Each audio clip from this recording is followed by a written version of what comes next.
Chapter 1. The dying Heir forest had swallowed the moonlight whole. Mira's boots squelched through mud as she stumbled deeper into the woods, her breath coming in ragged gasps. She shouldn't have been out here, not at this hour, not alone, not after everything that had happened.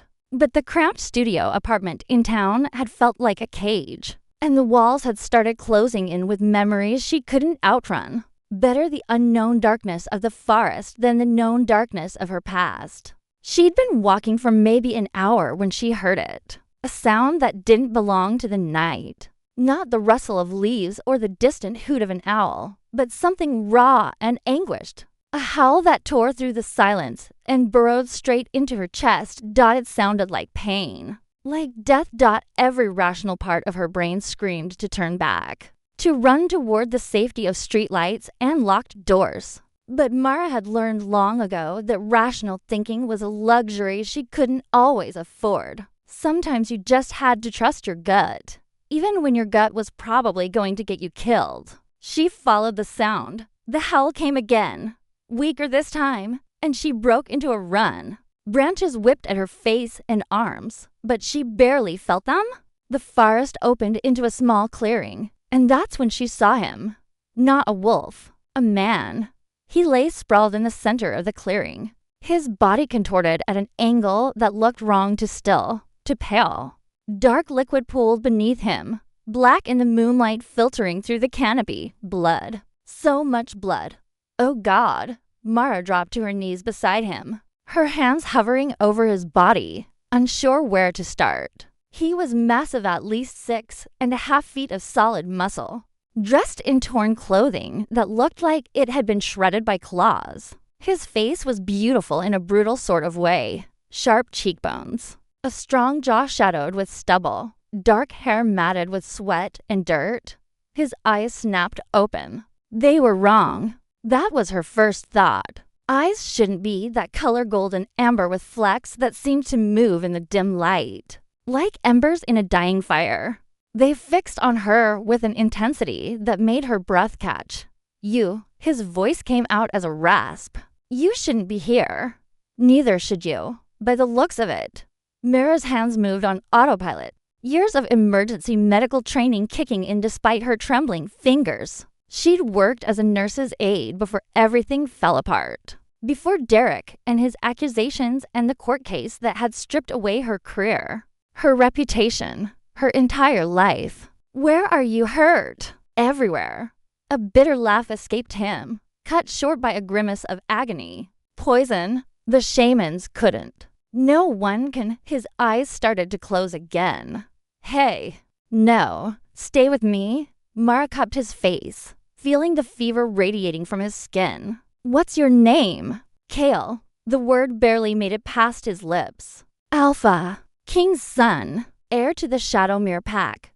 Delirium. He had to be delirious. Mara had heard the stories. Of course everyone in the mountain towns had. Whispers of wolves that walked like men. Ancient bloodlines that ruled the wilderness. Creatures of myth and legend that supposedly lived in the deep places where humans didn't venture. She dismissed it all as folklore. The kind of tales people told to keep tourists away from dangerous terrain. But those eyes listen. Kale, I'm going to help you, but you need to tell me what happened. She pressed her hands against the worst of the wounds, trying to stanch the bleeding. Her palms came away slick and warm. Was it an animal? A weapon? Silver. He shuddered violently beneath her touch. Dipped in nightsbane. Meant to ensure I couldn't heal. Silver can't actually poison people. His hand shot up and caught her wrist with surprising strength. Not people. He ground out. Shifters. The word hung between them like a held breath. Mara stared at him. At those impossible eyes. At the wounds that should have killed him hours ago. At the way his skin seemed to shimmer in the moonlight as if something beneath was trying to break free. She thought about the howl that had drawn her here. About the shredded clothing and the inhuman strength in his grip. About the way every instinct she possessed was screaming that this was real.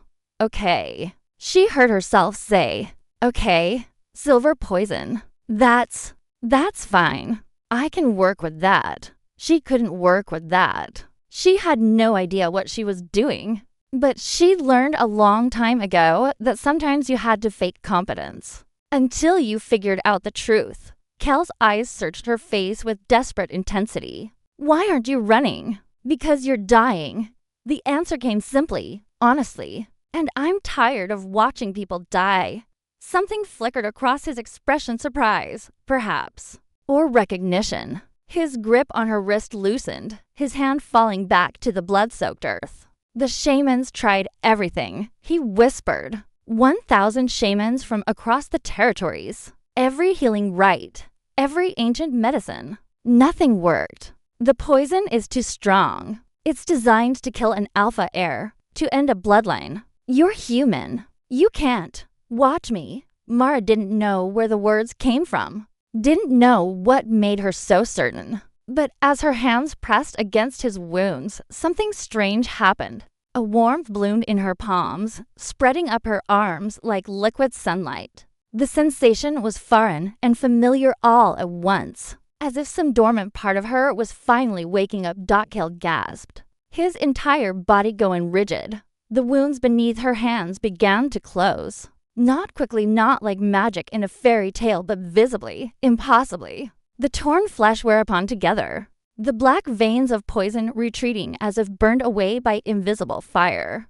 The warmth in Mara's hands intensified until it bordered on painful. But she didn't pull away.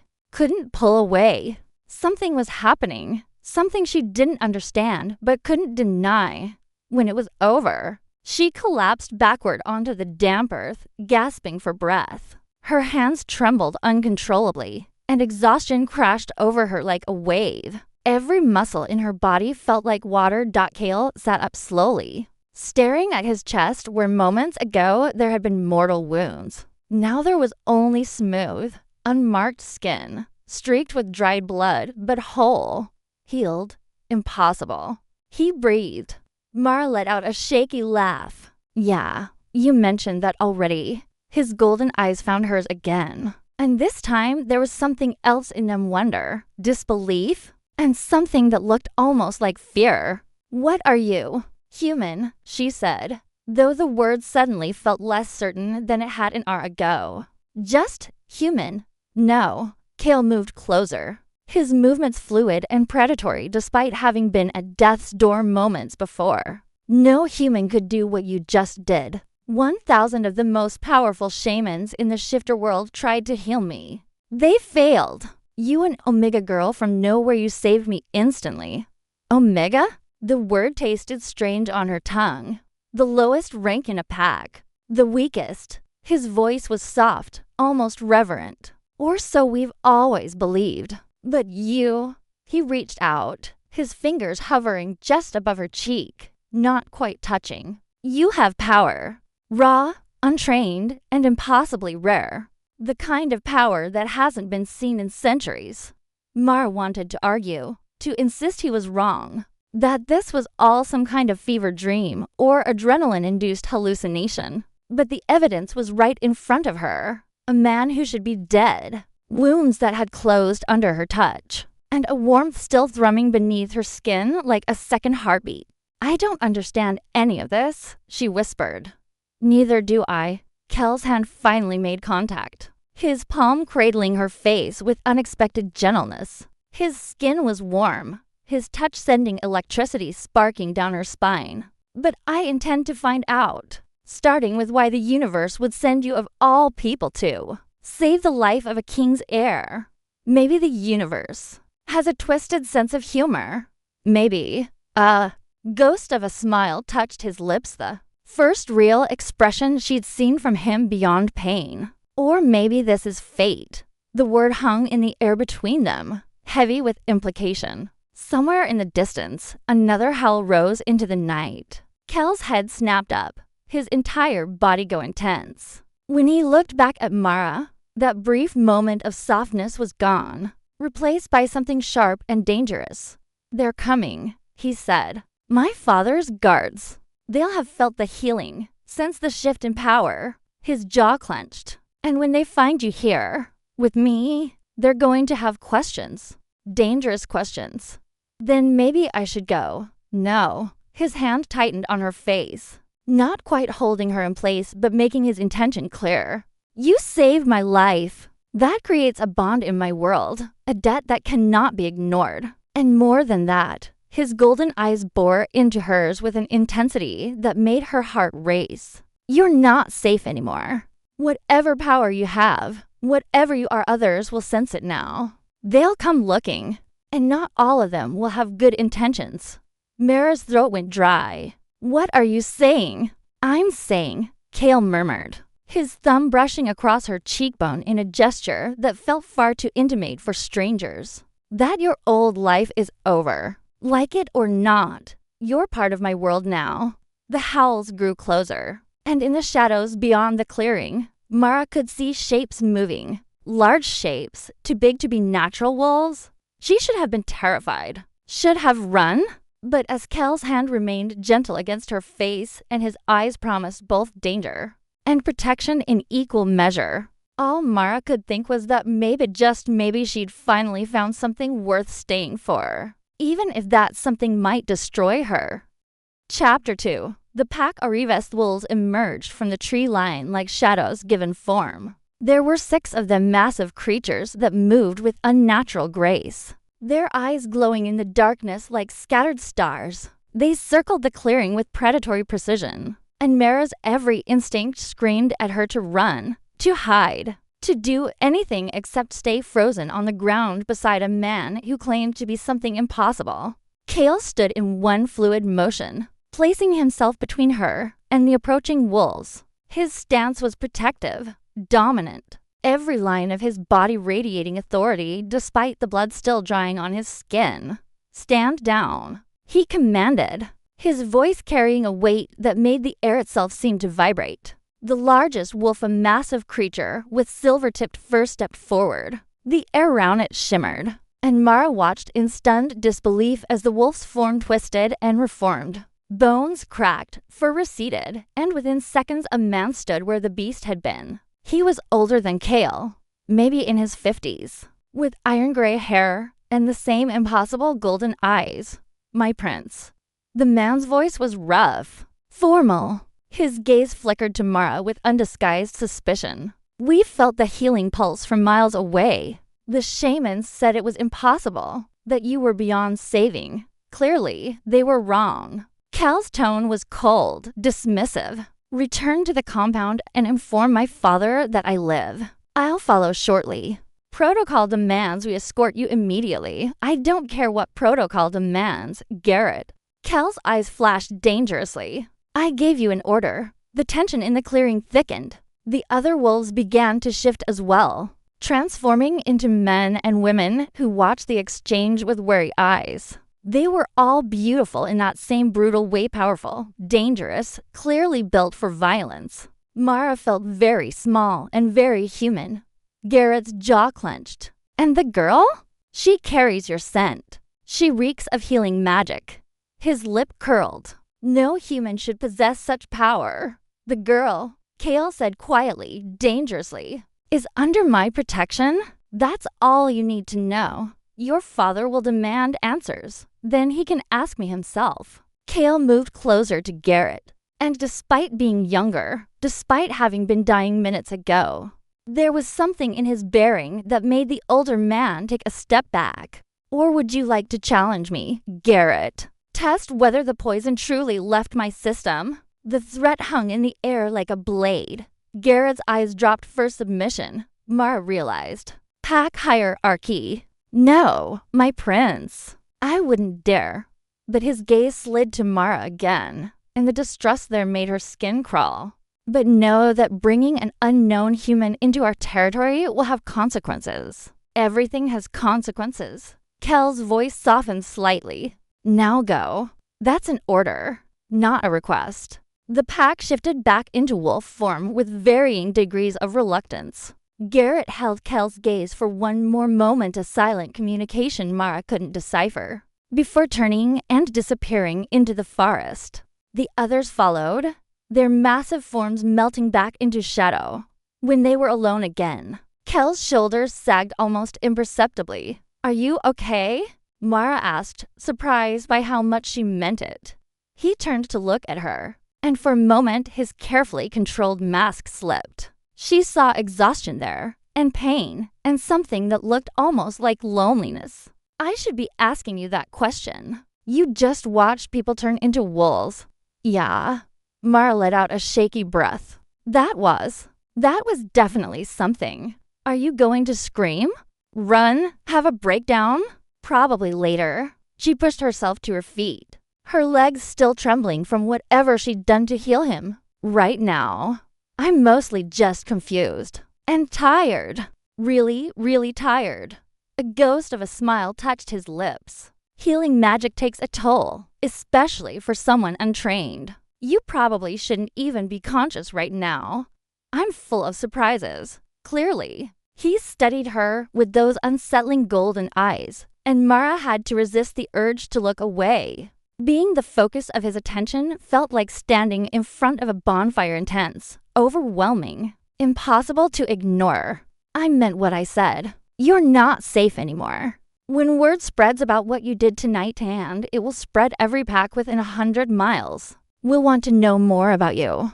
Why? I don't even know what I did. You healed an alpha heir who was poisoned with nightsbane and silver. Kale said slowly, as if explaining to a child. That kind of power hasn't been documented in recorded history. Shamans train for decades to reach even a fraction of that ability. And they work in groups because the magic is so difficult to channel. You did it alone, instinctively, with no training whatsoever. Mara wrapped her arms around herself, suddenly cold despite the mild night air. So what does that make me? I don't know. He moved closer, close enough that she could feel the heat radiating from his body. But I intend to find out. And until I do, you're coming with me. Excuse me. It's not a request. His tone gentled slightly when he saw her stiffen. Listen to me, Mara. The poison that nearly killed me? It was delivered by someone in my father's own court. There's a traitor in the pack. Someone powerful enough to access restricted materials and bold enough to target the heir. If they're willing to kill me, they won't hesitate to eliminate a potential witness. I'm not a witness. I don't know anything about your politics, but you saved my life. That makes you important. He reached out slowly, giving her time to pull away, and tucked a strand of hair behind her ear. The gesture was surprisingly gentle, and in the shifter world, important often means dangerous.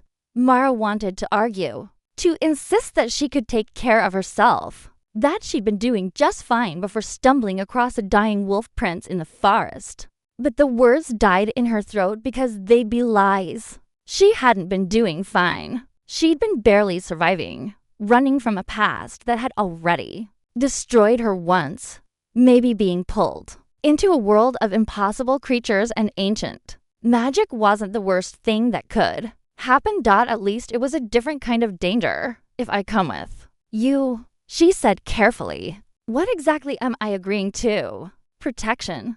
Answers? Training. If you want it? Kel's hand dropped from her face, but his eyes remained locked on hers. And my word that as long as you're under my protection, no one in my pack will harm you. What about outside your pack? That's more complicated. His jaw tightened. There are rules about bringing humans into our world. Treaties, agreements designed to keep our existence secret.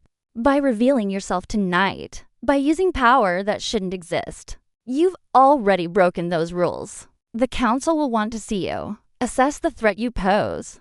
I'm not a threat. They won't see it that way. He stepped even closer, and Mara found herself tilting her head back to maintain eye contact. But if you're under my direct protection, if you're bound to me in a way the council recognizes, they'll have to accept your presence.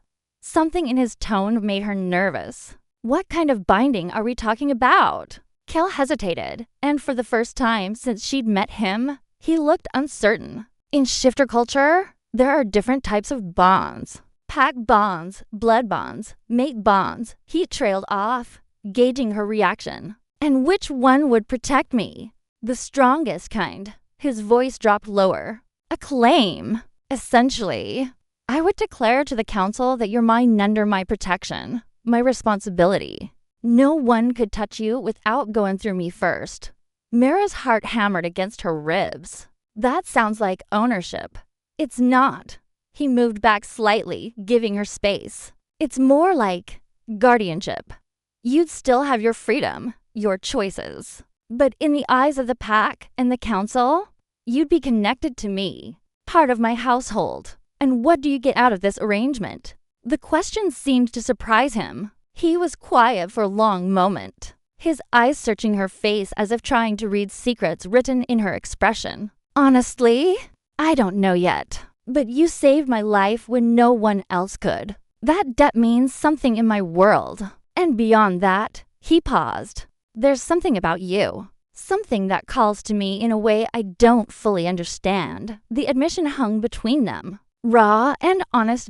Mara thought about her empty apartment, her destroyed reputation, the life she'd left behind that had never really felt like hers anyway. She thought about Derek's lies and the jury's verdict, and the way everyone she'd ever trusted had turned their backs when she needed them most. Maybe a fresh start in an impossible world wasn't the craziest thing she'd ever considered. Okay, she heard herself say, I'll come with you, but I have conditions. Kel's eyebrows rose. You're in no position to negotiate.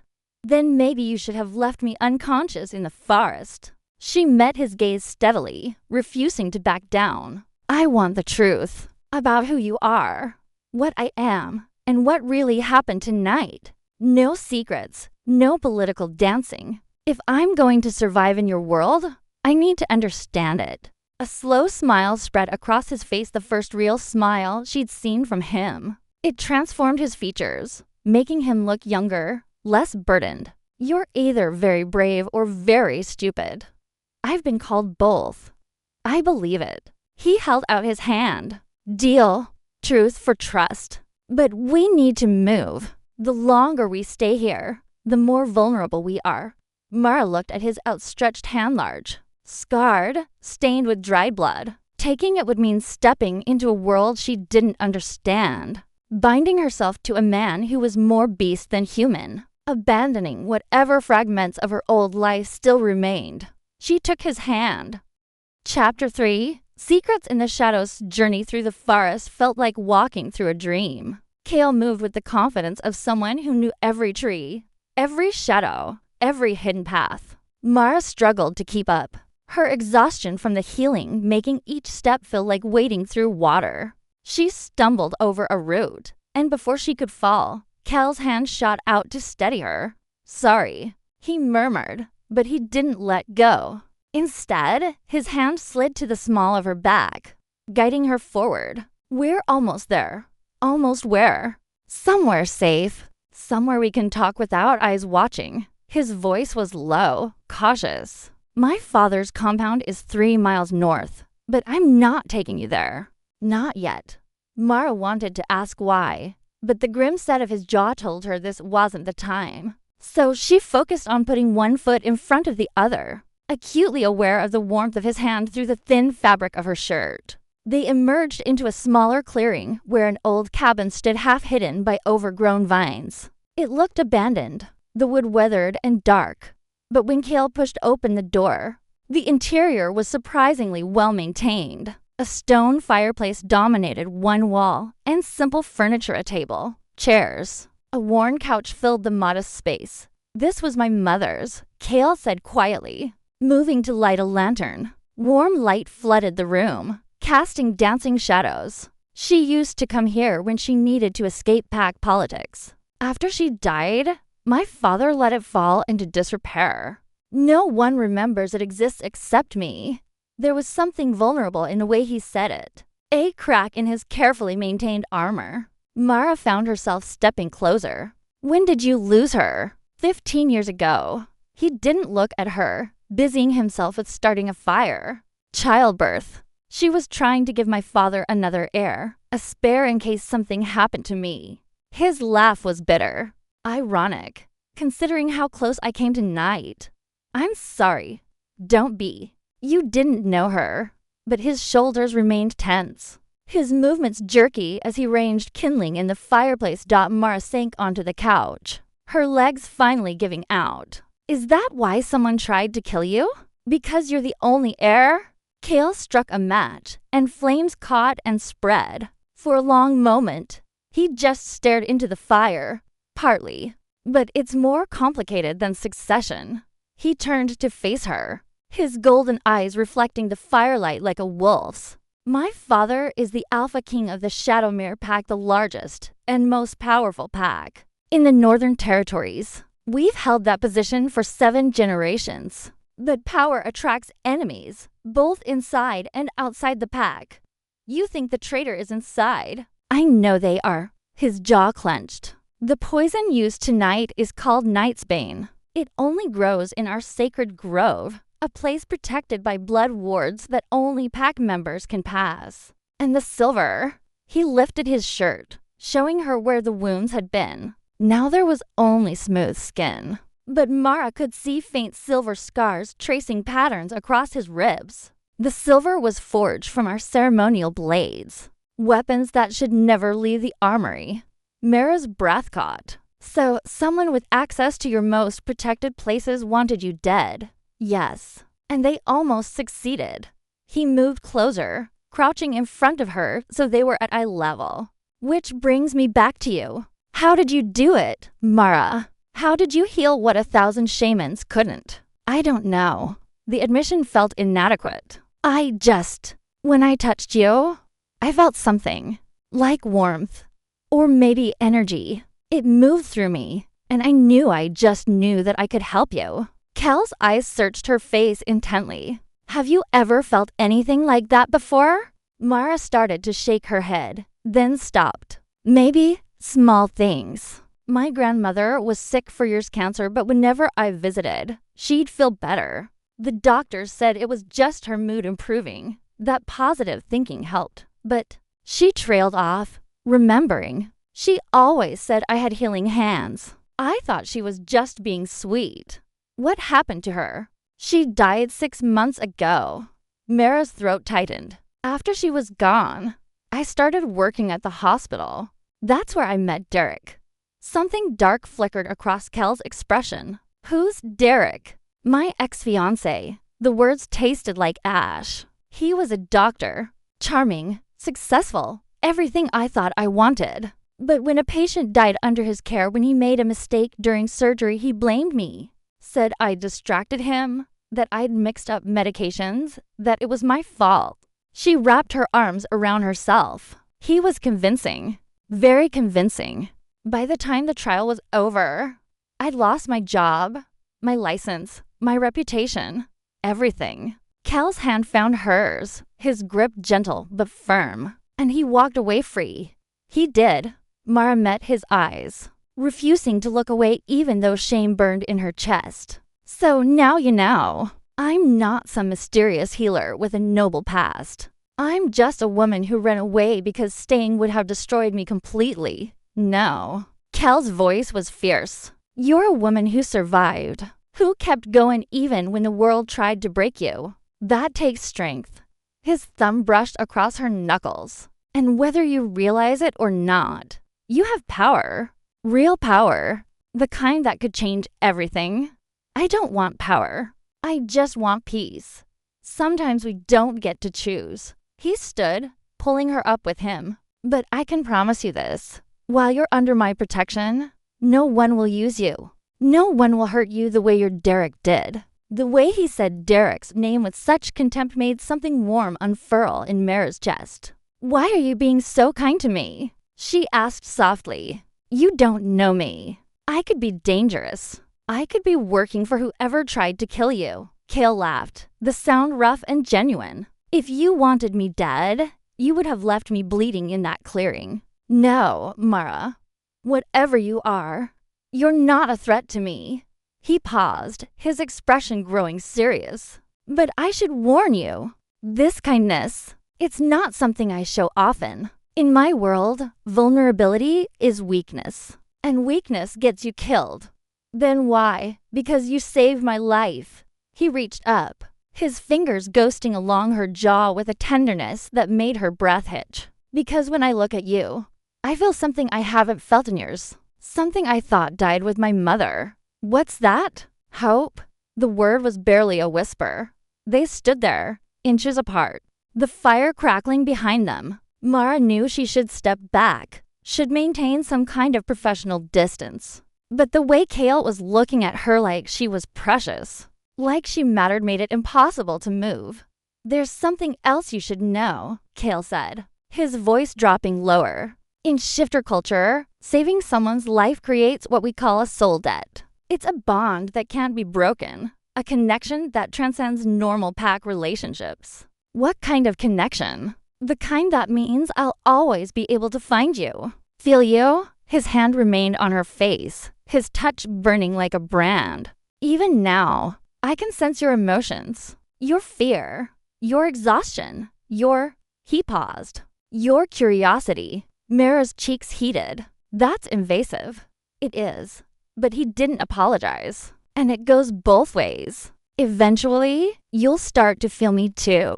My emotions, my presence. The bond will grow stronger over time unless we deliberately sever it. Can we? Sever it. Something painful flashed across his face. Yes, but I'd rather not. Having you connected to me means I can protect you better, keep you safe, or control me. I'm not your Derek. His voice turned sharp. I won't lie to you, won't manipulate you. Everything I've told you tonight is the truth, even the parts that make me vulnerable. Mara studied him, this impossible man who was also a wolf, who carried the weight of a kingdom on his shoulders, who looked at her like she was a puzzle he desperately wanted to solve. What happens now? Now. Cale stepped back, breaking the spell between them. Now you rest.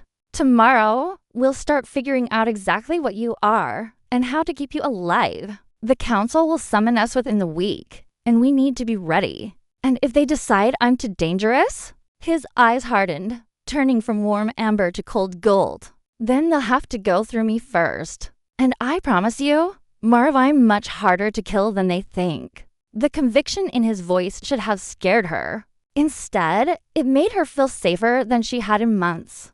Thank you, she whispered. Cale tilted his head, studying her with that predatory intensity. Don't thank me yet. This world I'm bringing you into, it's brutal, unforgiving. You'll see things that will change you. Face choices that will test everything you believe about right and wrong. I've already been tested. Mara met his gaze steadily. I've already been broken. Whatever your world throws at me, I'll survive it. A slow smile curved his lips. I believe you will. He gestured to a door on the far wall. There's a bedroom through there. It's small, but the bed is comfortable. Try to get some sleep. I'll keep watch. What about you? I don't sleep much anymore. He settled into a chair facing the door, his body positioned protectively between her and the outside world. Too many enemies. Too many nightmares. Mara wanted to argue, to insist he needed rest too. But exhaustion was dragging at her like an undertow, and her eyes were already drooping. She made her way to the bedroom, pausing at the threshold. Cale? Yes. I'm glad I found you tonight, even if it means my life is about to get impossibly complicated. His smile was soft, genuine. So am I. Chapter 4. Dreams and revelations. Mara couldn't sleep. She lay in the small bedroom, staring at the wooden ceiling beams as moonlight filtered through gaps in the curtains. Every time she closed her eyes, she saw golden wolf eyes staring back at her. Felt that strange warmth coursing through her palms. Heard Kel's voice saying soul debt like it was both a promise and a warning.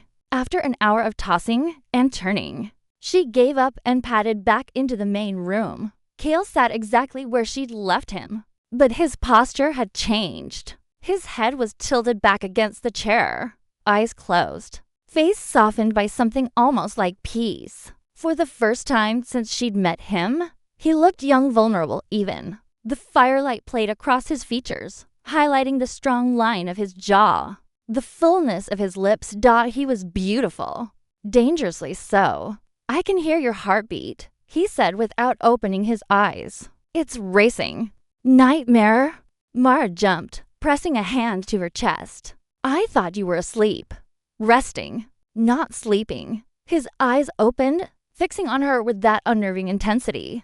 There's a difference. What's wrong? Nothing. Everything. She moved closer, perching on the edge of the couch. My brain won't shut off. Too many questions, not enough answers. Cale straightened, the predatory grace returning to his movements. Ask them. What? Your questions. Ask them. He leaned forward, elbows on his knees. I promised you truth. Remember? No secrets. Mara pulled her legs up under her, suddenly aware she was still wearing the same clothes from earlier, now streaked with his blood and forest dirt. Okay. First question. What does it feel like? The transformation? Something flickered in his eyes, surprise, maybe, that she'd ask about that. It's hard to describe to someone who hasn't experienced it. At first, when you're young, it's painful. Your body fighting against what it wants to become. But as you get older, as you accept what you are, he paused, searching for words. It's like coming home. Like shedding a skin that never quite fit and finding your true form underneath. Do you prefer being a wolf? Sometimes. Honest. Raw. When I'm human, I have to think about politics, responsibility, the weight of the crown I'll inherit. When I'm wolf, there's only instinct. Hunt, run, protect. It's simpler. But lonely, Mara said softly, reading between the lines. His eyes snapped to hers. Why would you say that? Because simple doesn't mean fulfilling. And you mentioned your mother came here to escape.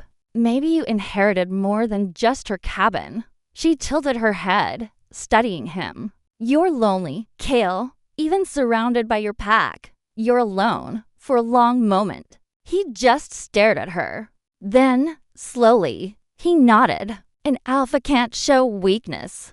Can't admit fear or doubt. My father taught me that before I could walk roll through strength, never through vulnerability. So yes, I'm alone. Because the moment I let anyone close enough to see the cracks, they could exploit them. That sounds exhausting. It is. He ran a hand through his dark hair, the gesture weary. But it's kept me alive this long. Until tonight, Mara pointed out. When someone you trusted poisoned you anyway. Pain flashed across his face. Yes. Until tonight. She wanted to reach out, to offer comfort the way he'd comforted her earlier. But something held her back in awareness that touching him would mean crossing a line. She wasn't sure she was ready to cross. Second question, she said instead. This soul debt thing. You said I'll start feeling your emotions. When does that start? It's different for everyone. For some, it's immediate. For others, it takes days or weeks. He tilted his head, watching her with that wolf-like attention. Why? Are you already feeling something? Mara considered lying, but she demanded honesty from him. She owed him the same. Maybe. When you were talking about being alone, I felt. She struggled to name it. An ache. Right here. She pressed her hand over her heart. But I don't know if it was yours or mine. Cal's expression softened. Probably both. Pain recognizes pain. The words settled between them, heavy with shared understanding. Third question, Mara said, her voice barely above a whisper. What happens if we can't figure out what I am? What if I'm just broken somehow? A fluke. You're not broken. He said it with such certainty that she almost believed him. And even if you never heal another person, even if tonight was a one-time occurrence, you still saved my life. That matters. You matter. To the political situation, you mean. No. He stood, moving to sit beside her on the couch, close enough that she could feel his warmth, smell the forest and smoke clinging to his skin. To me, you matter to me, Mara. Her breath caught. You don't know me. I know you ran into danger instead of away from it. I know you stayed with a dying stranger when any sane person would have fled. I know you've been hurt badly, but you're still brave enough to ask questions, to demand truth even when lies would be easier. His hand found hers, fingers intertwining. I know enough. The touch sent electricity up her arm. That strange connection sparking to life again. Kale felt it too. She saw his eyes widen, heard his sharp intake of breath. What is that? She whispered. I don't know.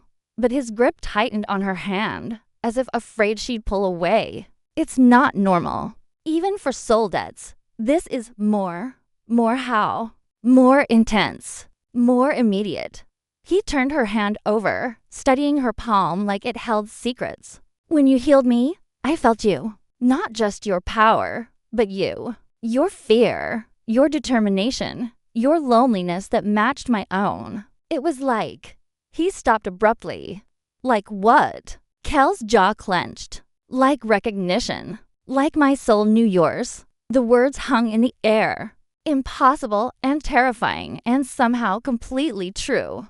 That's crazy, Mara said. But her voice lacked conviction. Is it? You're a human who can heal like an ancient shaman. I'm a wolf who was supposed to die tonight. Maybe crazy is exactly where we belong. His thumb traced circles on her palm. The gesture absent-minded but intimate. There's a legend in my pack. A prophecy, really, though my father forbids anyone from speaking of it.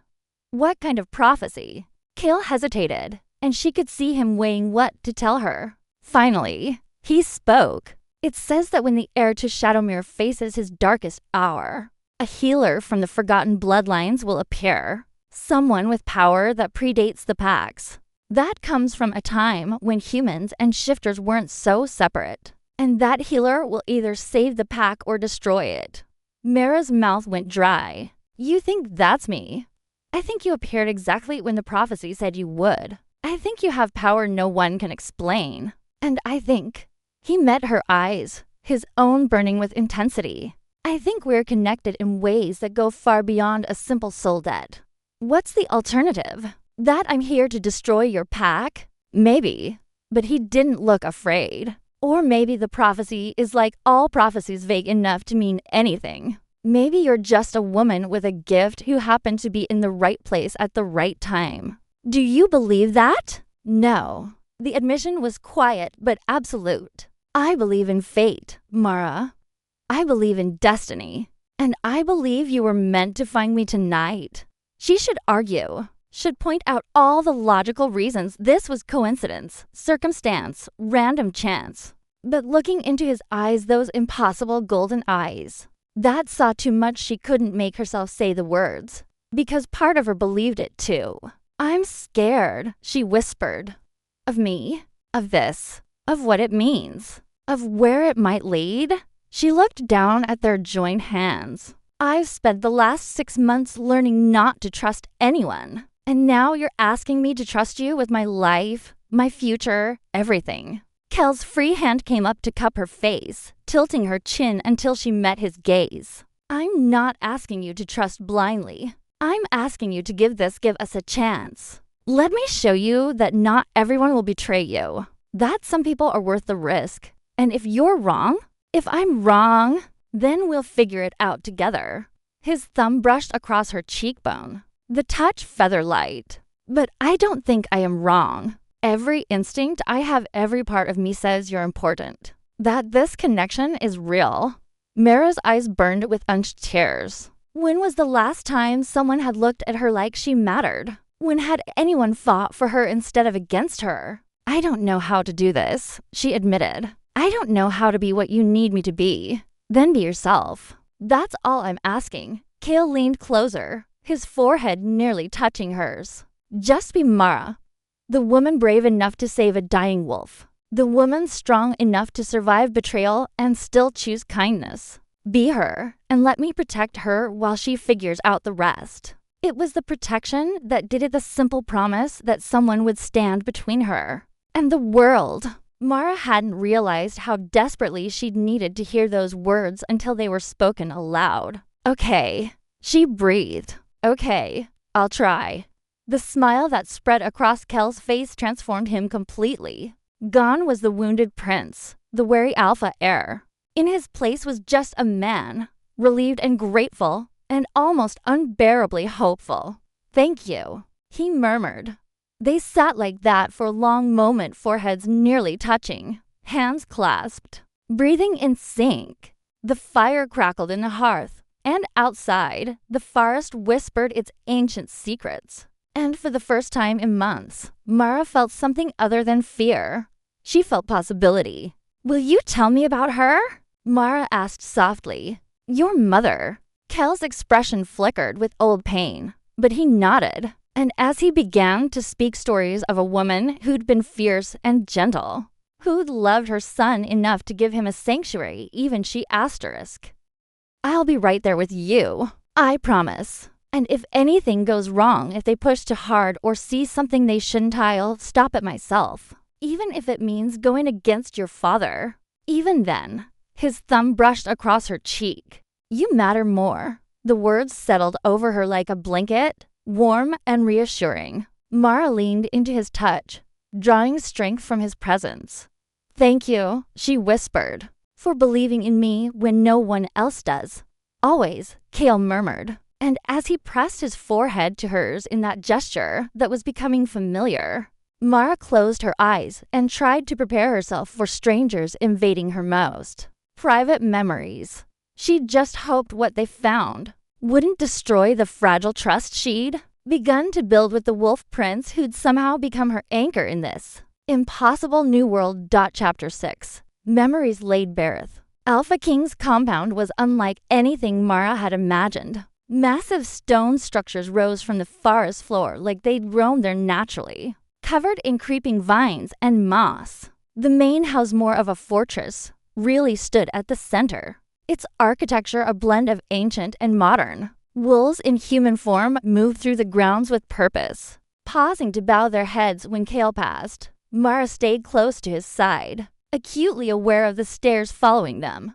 They can smell me on you, Cale murmured, his hand steady at the small of her back. The soul that marks you as mine. It's a protective, but also makes you a target for anyone who wants to get to me. Comforting, Mara muttered. His lips twitched. I won't let anything happen to you. They entered the main house through carved wooden doors that had to be centuries old. Inside, the space was warmer than expected. Rich tapestries hung on stone walls. Fire pits burned in strategic locations, and the scent of pine and earth filled the air. It felt primal, ancient, like stepping back in time. The Alpha King waited in a circular room on the upper floor.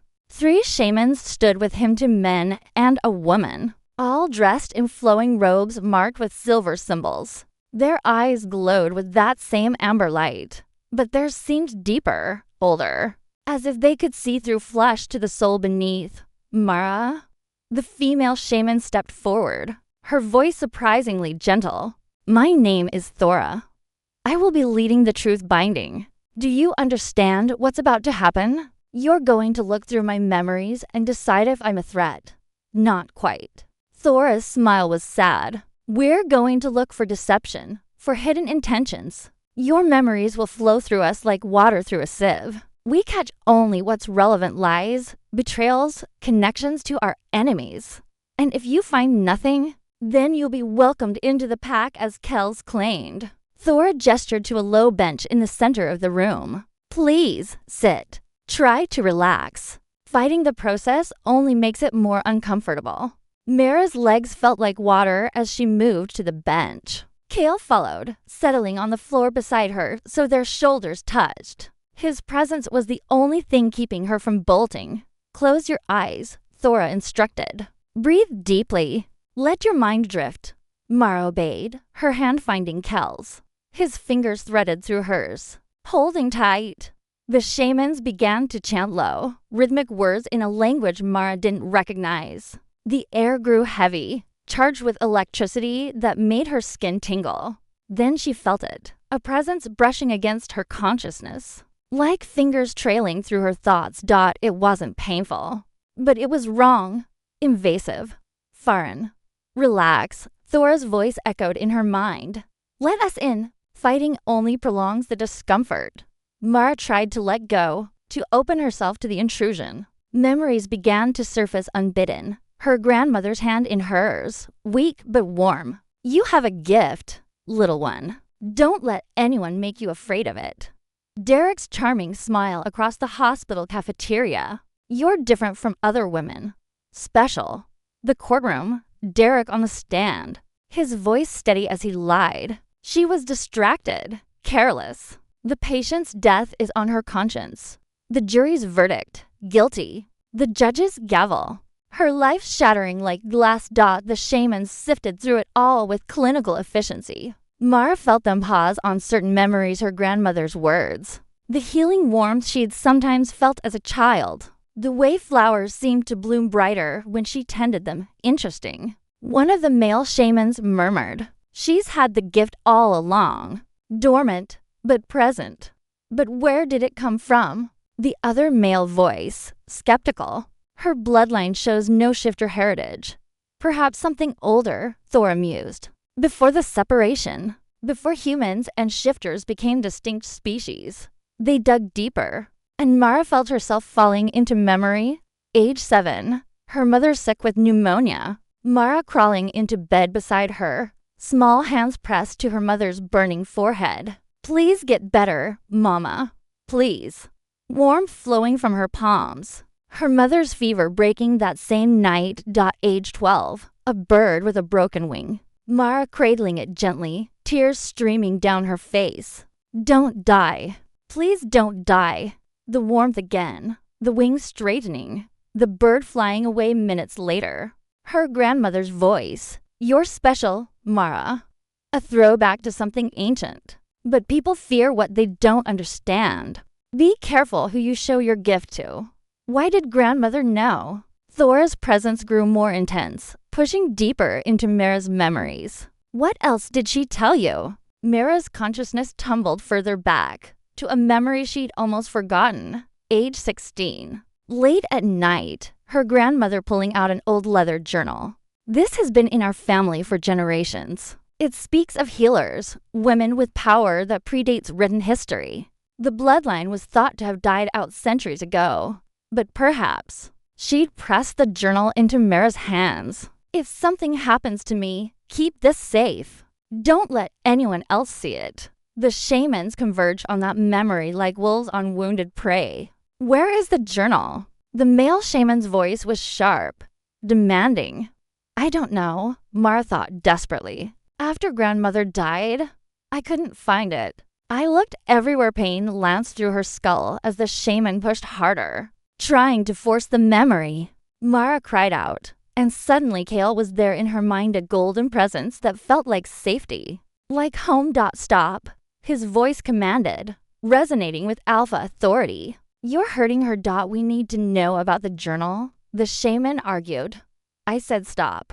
Cale's presence wrapped around Mara protectively. "You've seen enough. She's innocent. She has no connection to our enemies. No hidden agenda. The binding is complete." There was a moment of resistance, of the shamans trying to push past Kel's protection. But his will was stronger, and eventually Mara felt them withdraw like a receding tide. She opened her eyes, gasping for air. The room swam into focus. Thora was watching her with an expression caught between awe and concern. The two male shamans looked frustrated, angry even. The Alpha King stood with his arms crossed, his face unreadable. "Well?" Cale demanded, still holding Mara's hand like a lifeline. "What did you find?" "She's innocent of conspiracy," Thora said slowly. "There's no deception in her, no connection to anyone who would wish us harm. She truly stumbled upon you by accident." "And?" the Alpha King prompted. "And she's far more than we anticipated." Thora moved closer to Mara, studying her with new intensity. Her bloodline carries markers of the ancient healers sect that existed before the Great Separation, when humans and shifters were one people. We thought the line had died out millennia ago. "What does that mean?" Mara's voice came out hoarse. "It means," one of the male shamans said sourly, "that you're not just a healer. You're potentially one of the most powerful magical beings in existence. Your grandmother knew. She kept a journal documenting the bloodline. We need that journal." "I told you. I don't know where it is." "She's telling the truth," Cale cut in. "I felt it in the binding." She genuinely doesn't know. The Alpha King stepped forward, his golden eyes moving between Mara and his son. If what the shamans say is true, if this girl carries ancient blood, then she's both an asset and a liability. Other packs will want her to use her healing abilities, to breathe that power into their own lines, or to eliminate a potential threat. Mara's stomach turned. I'm not a commodity. In our world, everyone is a commodity. But the Alpha King's voice wasn't cruel, just realistic. The question is how we protect you while determining the full extent of your abilities. She stays with me, Kale said firmly. Under my protection, no one touches her without going through me first. That's not a long-term solution. Then we make it one. Kale stood, pulling Mara up with him. You wanted proof she wasn't her enemy. You have it. The shamans confirmed her innocence. Under pack law, she's entitled to protection as my claimed. And what happens when the council demands to see her? When other packs hear rumors of an ancient healer in our territory? The Alpha King's frustration was evident. You're thinking with your heart, not your head. My heart says she saved my life. My head says she's powerful enough to change the balance of power in the territories. Kel's voice was steel. Either way, she's valuable. Either way, she's mine to protect. The possessiveness in his tone should have bothered Mara. Instead, it made her feel safer than she had in months.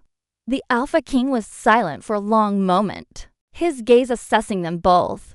Finally, he sighed. Fine. She stays in the compound, in the guest quarters near your rooms. But Kale, she doesn't leave pack lands without my permission. Not until we understand what we're dealing with. Agreed. And you, the Alpha King turned to Mara, will work with our shamans daily. Training, testing, whatever it takes to unlock and control your abilities. If you truly carry ancient blood, you need to learn how to use it before someone uses you. Mara swallowed hard. What if I can't control it? What if it's a what-time thing? Then we figure that out together. Thora's expression had softened. But I don't think it was what-time. I felt the power in you during the binding. It's vast, Mara.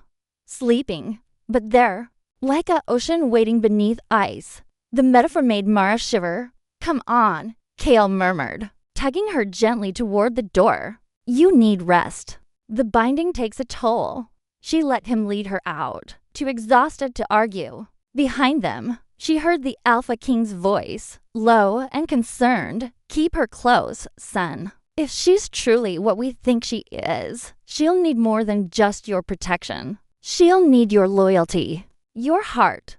She already has both, Kale replied simply. And as they walked through the halls of the compound, Mara realized with a jolt that somehow, impossibly, she'd begun to give him hers in. Returned even though every rational part of her knew this was happening too. Fast. Even though she barely knew him. Even though loving a wolf prince could only end in heartbreak. Her heart apparently didn't care about logic anymore. It only cared that when Kale looked at her, she felt seen, valued, safe, and maybe that was enough to risk everything for. Chapter 7. Secrets in Stones. Guest quarters were more luxurious than any place Mara had ever lived. A four-poster bed dominated the room, draped in furs and soft linens. Stone walls were softened by tapestries depicting wolves running beneath full moons. A fireplace crackled with fresh flames, and through the arched window, she could see the forest stretching endlessly into twilight. It's beautiful, she whispered. Kale stood in the doorway, his posture rigid. My rooms are through that door. He gestured to a connecting entrance. If you need anything at all, I'll hear you. Kale? Mara turned to face him. You don't have to hover. I'm fine. You're not fine. His jaw clenched. I felt what they did to you in there. How deep they pushed. They had no right. They had every right. You said it yourself, your pack needs answers. She moved closer, drawn by the raw emotion on his face. And they found them? I'm innocent. Isn't that what matters? What matters is that they hurt you. His hands curled into fists. And I stood by and let it happen because pack politics demanded it. Because my father demanded it. Mara reached out, placing her hand over his clenched fist. The contact sent that now familiar spark racing up her arm. You protected me when it mattered. I felt you in my mind, Kale. You stopped them from going too far. His eyes met hers, burning with intensity. I should have stopped them sooner. Should have refused the binding altogether. Then your father would never trust me. Your pack would always see me as a threat. She squeezed his hand gently. It was necessary. Painful, but necessary. Kale turned his hand over, capturing hers. His thumb traced patterns on her palm, the same gesture he'd done before, as if touching her soothed something restless inside him. You're more understanding than I deserve. Or maybe I'm just tired of fighting battles I can't win. The words came out more bitter than intended. Derek taught me that. Sometimes you have to endure the pain to survive.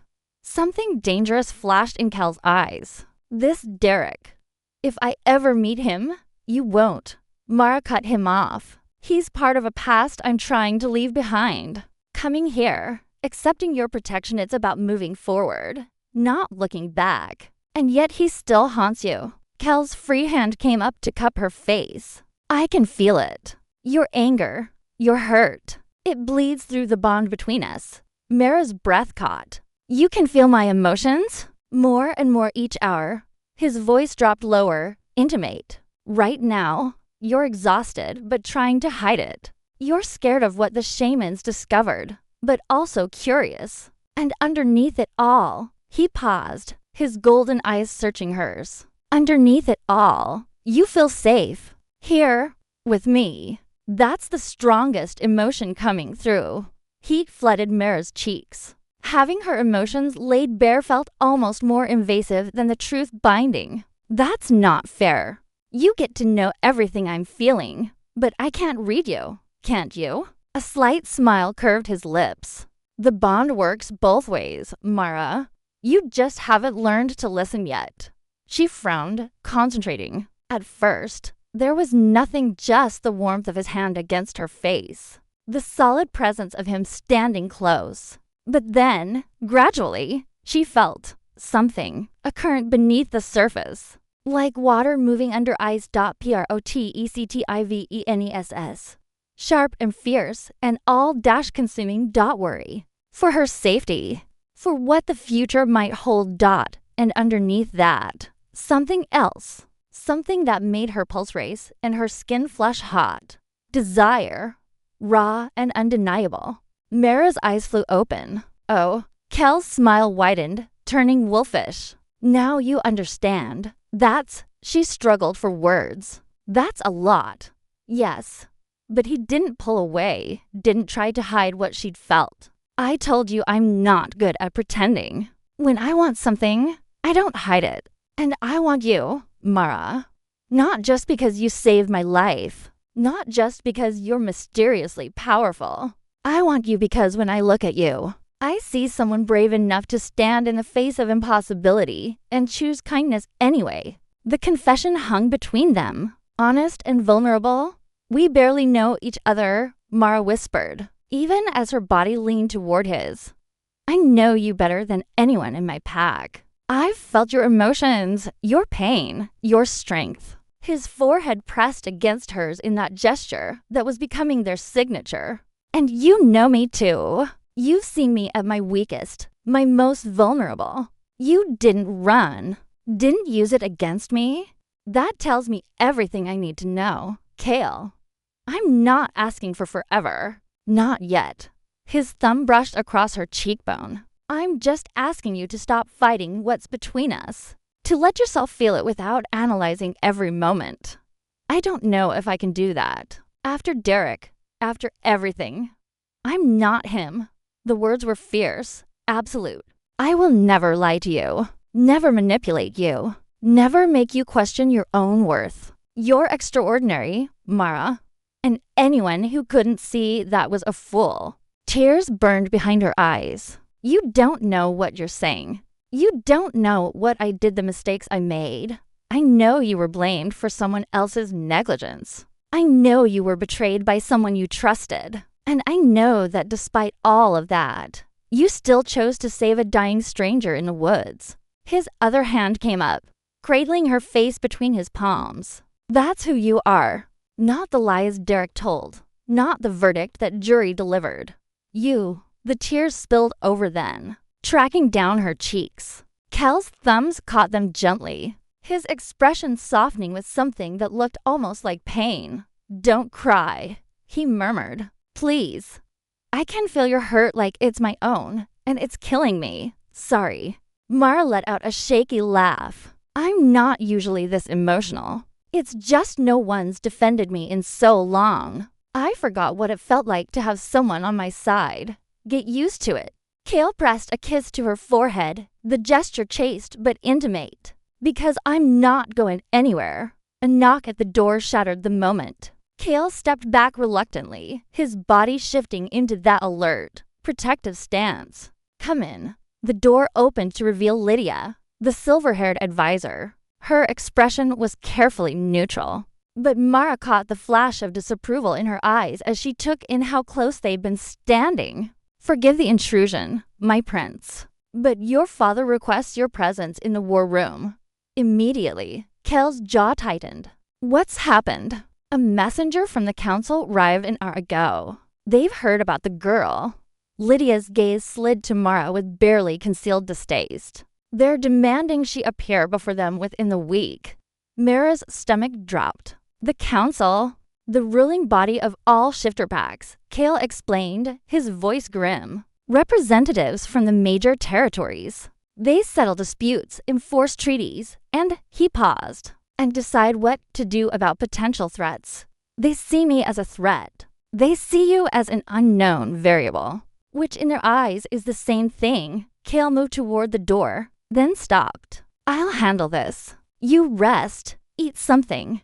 Don't leave these rooms until I return. Kale, please. The word was almost a plea. Just this once. Let me protect you without argument. Mara wanted to protest, to insist she could handle whatever was coming. But the fear beneath his words' fear for her made her nod instead. Okay, but you come back and tell me everything. I will. He held her gaze for one more moment, that connection between them thrumming like a live wire. Then he was gone, Lydia following with one last suspicious glance at Mara alone in the room. Mara sank onto the bed and tried to process everything. Ancient bloodlines, truth bindings, a council that wanted to judge her worth. And beneath it all, a wolf prince who looked at her like she hung the moon. It was too much. Too fast. She should be terrified, should be planning her escape. But as she lay back on the soft furs and closed her eyes, all she could think about was Cal's hands on her face, his voice saying, I want you. His absolute certainty that she was worth protecting, and the terrifying realization that she was starting to feel the same way about him. Through the bond, she could still sense him distant now, but present. His emotions were muted, controlled, but she caught flashes. Anger at the council's demands, worry for her safety, and underneath it all, that steady current of protectiveness that never seemed to fade. He was fighting for her. Even now, in that war room with his father and advisors, he was fighting for her right to exist in his world. No one had ever fought for her before. Mara pressed a hand over her heart, feeling it race. The bond between them was growing stronger. She could feel it like roots spreading through soil, connecting them in ways she didn't fully understand. Part of her wanted to fight it, to maintain some kind of independence. But a larger part, the part that had been alone and afraid for so long, wanted to let go. To trust that maybe, just maybe, this impossible man with his golden eyes and fierce loyalty could be the sanctuary she'd been searching for all along. Outside her window, wolves howled in the distance. The sound should have frightened her. Instead, it felt like a lullaby. Like home. And as Mara drifted into uneasy sleep, she dreamed of running through forests with a golden-eyed wolf at her side, of healing hands and ancient magic, of a future where she wasn't broken or blamed or betrayed, a future where she was simply seen. Simply valued. Simply enough. When she woke hours later to find Kale sitting beside her bed, watching her sleep with an expression of such tenderness it made her chest ache. Mara realized that future might not be a dream after all. It might be a promise. One she was finally brave enough to reach for. Chapter 8. The weight of prophecy. How long have you been sitting there? Mira's voice was rough with sleep. Kel's expression didn't change, but something warm flickered in his golden eyes. A few hours. You were restless nightmares, I think. I wanted to make sure you were okay. Mara pushed herself up on her elbows, suddenly self-conscious. Her hair was probably a mess, and she could feel the imprint of the pillow on her cheek. You could have woken me. You needed rest. He stood, moving to pour water from a pitcher on the side table. And I needed to think. The way he said it made her stomach tighten with anxiety. What happened in the war room? Kale handed her the glass, then settled into a chair near the bed. In the firelight, he looked older, burdened by whatever he'd learned. The council is taking your existence seriously. More seriously than I anticipated. That sounds ominous. It is. He ran a hand through his hair. A gesture of frustration she was beginning to recognize. They've moved up the hearing. You're to appear before them in 3 days, not a week. They want to assess you personally, determine if you're a threat to the established order. And if they decide I am, his jaw clenched. Then they'll give us 2 options. Bind you to the pack permanently through a blood oath. That would strip away your free will, or exile you with your memories wiped. The water glass trembled in Mara's hand. Those aren't options. That's coercion. That's politics. Kel's voice was bitter. The council operates on fear and control. An unknown healer with ancient bloodlines threatens their carefully maintained power structure. They'll want to either own you or eliminate the threat you represent. What about your father? Can't he refuse? He could, but it would mean breaking with the council, potentially sparking conflict between packs. Kale leaned forward, elbows on his knees. My father is cautious. He won't risk war for someone he barely knows, regardless of how I feel about it. The admission hung between them regardless of how I feel about it. Proof that what was growing between them was real, acknowledged, impossible to ignore. So, what do we do? Mara set the glass aside with shaking hands. We prepare. The Shamans will work with you intensively over the next 3 days. If you can demonstrate control over your abilities, if you can prove you're not a wild card, he paused. It might be enough to convince the council you're valuable rather than dangerous. And if I can't control it? If it only works when someone's dying? Kale was quiet for a long moment. Then we have a problem.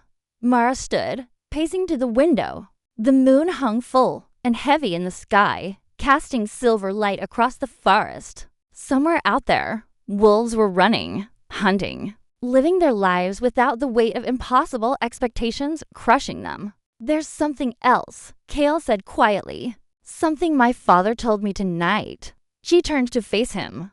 What? The prophecy I mentioned, the one about a healer from forgotten bloodlines appearing. When the heir faces his darkest hour.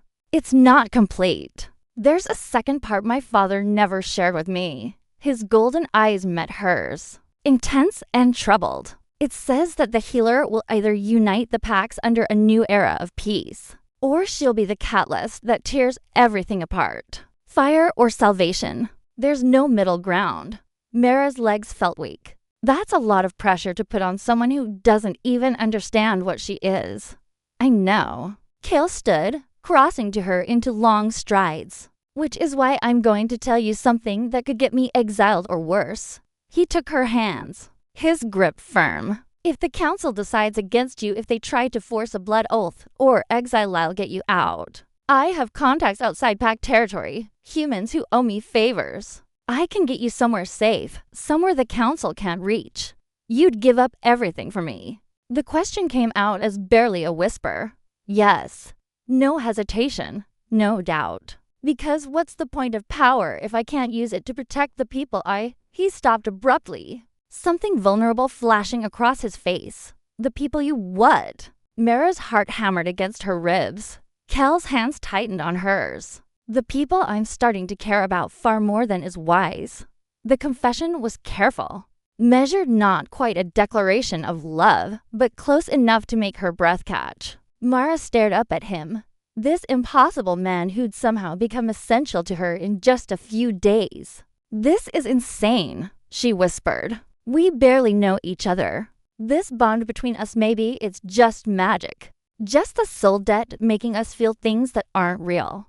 Do you believe that? His voice was low, challenging. Mara searched inside herself, trying to separate what she felt from what the bond might be creating.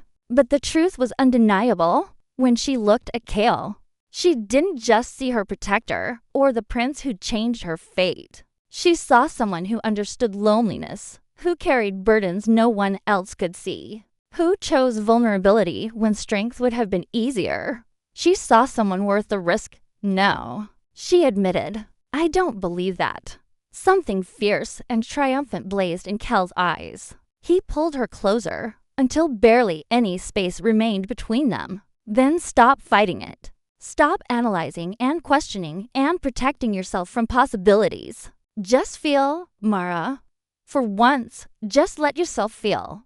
I'm scared. The admission cost her, but she forced it out anyway. I'm scared of how much I already care. Scared of what happens if I let myself fall and I won't let you fall alone. His forehead pressed against hers, their breathing synchronizing. Whatever happens, council, prophecies, ancient bloodlines, we face it together. That's my promise to you. You can't promise that. You have responsibilities, a kingdom to inherit. My responsibility is to do what's right. And protecting you?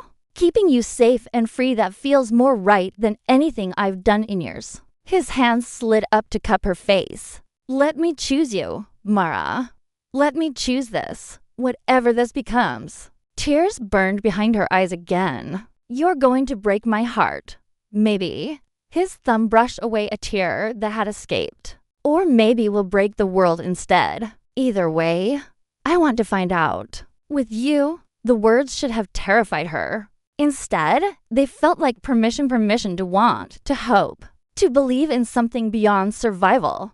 Okay, Mara breathed. Okay, we try. But Cale, if this goes wrong, if caring about me puts you in danger, then I'll handle it. He pulled back slightly, his expression turning serious. But I need you to promise me something in return. What? Promise me you'll work with the Shamans. Really work with them? Even if it's uncomfortable or frightening. If you can access your power. If you can show the council you're in control, it's our best chance at a future where you're free. I promise. Mara meant it. But what if I can't? What if my power only appears in emergencies? Then we create an emergency. A slight smile touched his lips. But let's hope it doesn't come to that. A knock at the connecting door interrupted them. Cale growled low in his throat, a sound that was purely wolf before calling out. What? The door opened to reveal Thora, the female shaman. Her expression was apologetic. Forgive me, Prince Cale, but the Alpha King has requested we begin Mara's training immediately. If we're to have any chance of preparing her for the council, we need every hour we can get. Cale's hands tightened on Mara's waist possessively before he forced himself to let go. Fine, but I'm staying for the sessions. Non-negotiable? Thora's eyebrows rose. The training will involve deep meditation, potentially painful awakening of dormant abilities. Your presence might be distracting. I don't care. Cale moved to stand beside Mara, his body a solid wall of protection. Wherever she goes in this compound, I go. That's the deal. Thora studied them both, her ancient eyes seeing far too much. Finally, she nodded. Very well. Though I suspect your attachment to her will complicate matters considerably. Everything about her complicates matters, Cale said dryly. I'm getting used to it. Mara elbowed him gently, earning a flash of that rare, genuine smile. Then she turned to Thora, squaring her shoulders. I'm ready. Let's do this. Brave words. Thora gestured for them to follow. Let's hope your power is as strong as your courage.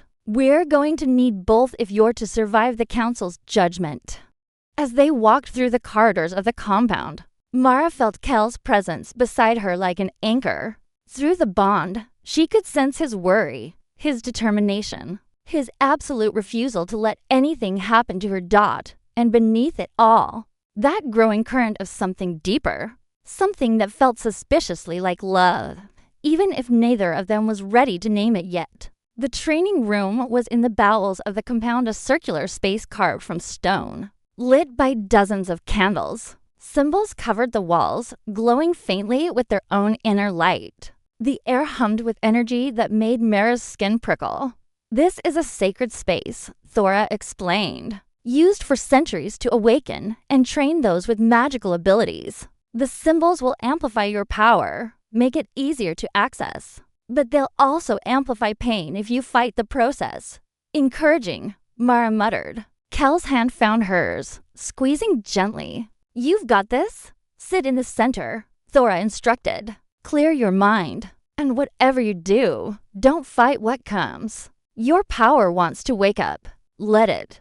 Mara moved to the center of the room, settling cross-legged on the smooth stone. Cale positioned himself nearby, close enough to reach but far enough not to interfere. Thora began to chant, and the symbols on the walls blazed brighter. And deep inside Mara, something ancient stirred. Something vast and powerful and utterly terrifying. The awakening had begun. Chapter 9. The Awakening. Power hit Mara like a tidal wave. One moment she was sitting peacefully in the center of the training room, and the next, every nerve in her body ignited with white-hot energy. It felt like lightning coursing through her veins, like standing at the center of a storm made of pure light. She screamed, "Don't fight it." Thora's voice came from somewhere far away. Let it flow through you, not against you. But the power was too much, too vast. It wanted to tear her apart from the inside, to burst through her skin and consume everything in its path. Mara could feel it seeking release, searching for someone to heal, to save, to pour itself into. Through the agony, she felt Kel's presence in her mind. His voice, steady and calm. I'm here. You're not alone. Breathe with me, Mara. In and out. Let the power move like water, not fire. She latched onto his voice like a drowning woman to a rope. Breathed when he breathed. Felt his heartbeat synchronizing with hers through the bond they shared. Slowly, agonizingly slowly, the pain began to transform into something else. Not comfortable, but manageable. The power stopped trying to escape and started circulating through her body like blood, like breath, like something that had always been there waiting to be acknowledged. Good, Thora murmured. Very good. Now, open your eyes. Stay present. Mara's eyelids fluttered open. The world looked different, sharper, more vibrant. She could see the energy flowing through the symbols on the walls, could sense the life force of everyone in the room. Thora glowed with ancient power, steady and controlled, and Kale blazed like the sun. His life force was enormous, primal, a golden fire that called to something deep in her soul. She could see the wolf inside him, just beneath his skin, powerful and protective and utterly magnificent. What do you see? Thora asked softly. Everything. Mara's voice trembled with wonder. I can see the energy in all of you. It's beautiful. That's the first stage of awakening perception. You're seeing the world as ancient healers did before the separation. Thora moved closer, her expression cautious. Now comes the harder part. Can you direct the power? Focus it with intention.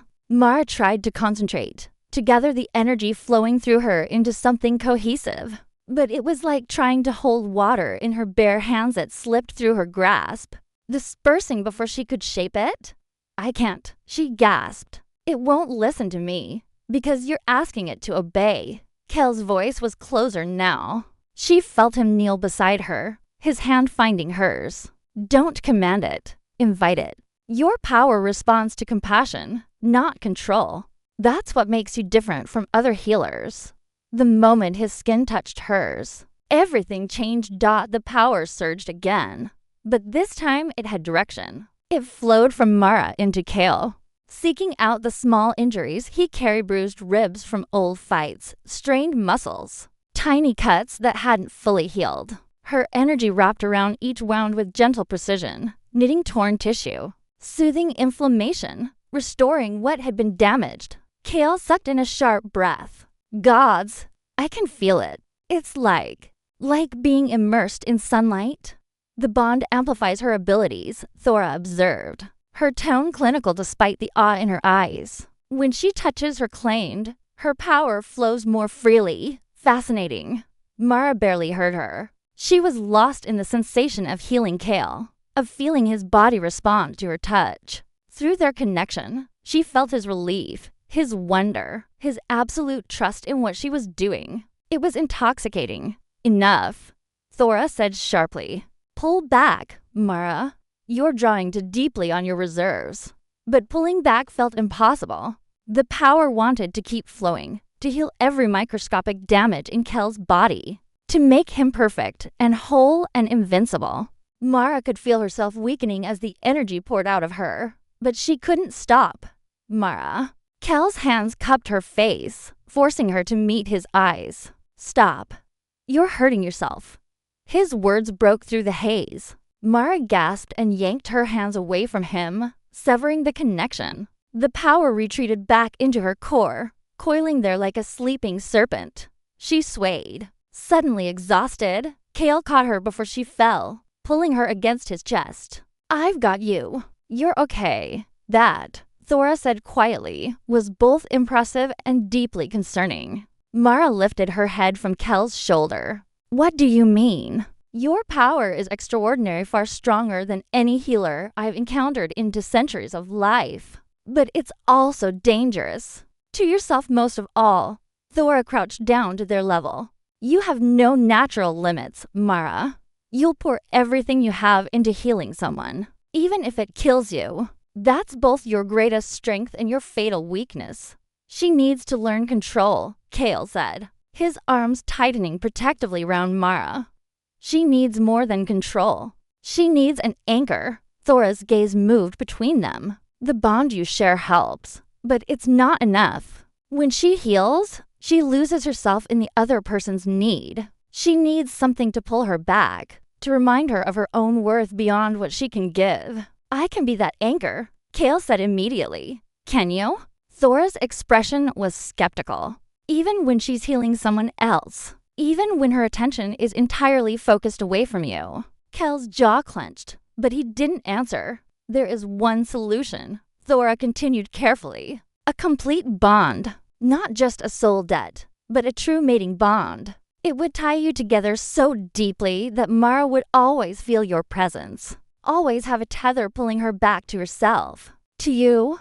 Mara's heart stuttered. A mating bond? That's permanent, isn't it? Irrevocable? Thora confirmed. It's the deepest connection two beings can share. Your souls would be linked forever in this life and whatever comes after. You'd feel each other's emotions constantly. Know each other's thoughts if you opened yourselves to it. And yes, it would give Mara the anchor she needs to survive using her power. The implications hung heavy in the air. That's a decision that requires thought, Kale said carefully, though Mara could feel through their connection how much he wanted it. How much the idea of binding her to him permanently called to every instinct he possessed. We don't have to. How long do I have? Mara interrupted, looking at Thora. Before my power becomes dangerous? Thora's expression was grave. It's already dangerous. Every time you heal, you risk losing yourself completely. The more powerful the healing, the greater the risk. Without an anchor, I give you perhaps a dozen uses before. She trailed off. Before what? Before you pour so much of yourself into someone else that there's nothing left to come back to. Your body would survive, but your consciousness, your soul, it would be lost in the person you were healing. A fate worse than death. Mara's blood ran cold. So my choices are form a mating bond with Kale, or stop healing people altogether, or die doing it, Thora said bluntly. Yes, those are your options. Kel's arms around her felt like the only solid thing in a world that had just tilted sideways. Mara closed her eyes, trying to think through the panic a mating bond meant forever. It meant choosing Cale not just for now, not just until the council made their judgment, but for the rest of her life. It meant trusting him with everything she was, everything she might become. It meant taking the biggest risk she'd ever taken. Can I think about it? Her voice came out small, uncertain. Of course. But Thora's expression said they didn't have much time. The council hearing is in 3 days. If you're going to demonstrate your abilities without dying in the process, you'll need to decide before then. Thora stood, gathering her robes. I'll leave you two alone. But Mara, consider this carefully. A mating bond isn't just about survival. It's about choosing someone to share your entire existence with. Make sure it's what you truly want, not just what circumstances demand. When she left, the silence in the training room was deafening. Mara could feel Kel's tension, his careful control over the emotions flooding through their bond. He wanted to influence her decision, wanted desperately to convince her that a mating bond was right. But he was holding himself back, trying to give her the space to choose freely. Say something, she whispered. What do you want me to say? His voice was rough. That I want this? That the idea of being bound to you forever doesn't terrify me half as much as the idea of losing you does? That every instinct I have is screaming at me to convince you, to promise you everything if you'll just say yes? Mara turned in his arms to face him. And what does your mind say? Not your instincts, your rational, logical mind. Kel's golden eyes searched hers. My mind says this is too fast. That we should take time, explore what's between us naturally. That rushing into a permanent bond because of magical necessity is a terrible idea. But she could sense there was more. But my heart says I've never felt this way about anyone. That in 3 days, you've become more important to me than people I've known for years. That losing you would break something fundamental inside me. His hands came up to frame her face. So I don't know what the right answer is, Mara. I only know what I want. And I want you. Bonded, claimed, mine in every way that matters. The raw honesty in his words made her throat tight. What if I'm not ready? What if I need more time? Then we find another way. We limit your healing. We keep you safe until we figure out an alternative. His thumb brushed across her cheek. I won't pressure you into a bond you don't want, even if it means watching you walk away. You say that now, but what about when the council makes their judgment? What if the only way to keep me safe is, then I'll find another way? He repeated firmly. Your freedom, your choice, they matter more than my wants. Even if it kills me to watch you choose someone else someday. Mara's eyes burned with tears. After Derek, after being manipulated and controlled and blamed for things she didn't do, having someone offer her complete autonomy felt like being handed the world. I need time, she said quietly. Not long, but I need to sit with this, think it through without your emotions bleeding into mine. Cale nodded, though she felt his disappointment through the bond. Of course. Take whatever time you need. I'll be in my rooms when you're ready to talk. He pressed a kiss to her forehead, gentle. Reverend Tan, then he was gone, leaving Mara alone in the training room with impossible choices and 3 days, until her fate would be decided. She pressed her hands over her heart, feeling the power coiled there, feeling Kel's presence even in his absence, and wondering if choosing forever with a wolf prince was really the craziest decision she'd ever made, or if it was simply inevitable.